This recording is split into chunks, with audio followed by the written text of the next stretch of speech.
আপনারা সবাই জানেন নভেম্বর মাসের 23 তারিখে সন্ধ্যা 8টা 30 মিনিটে এবারকার হসপিটালে আমাদের দেশনেত্রী প্রাক্তন প্রধানমন্ত্রী আমাদের জাতির মা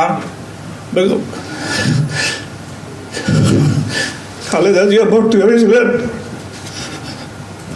আমরা দীর্ঘ 1 মাস 10 দিন তার বিভিন্ন চিকিৎসা করে ওনাকে সুস্থ করার জন্য আমাদের আপ্রাণ চেষ্টা ছিল। বাট আমি মেডিকেল বোর্ডের পক্ষ থেকে আজ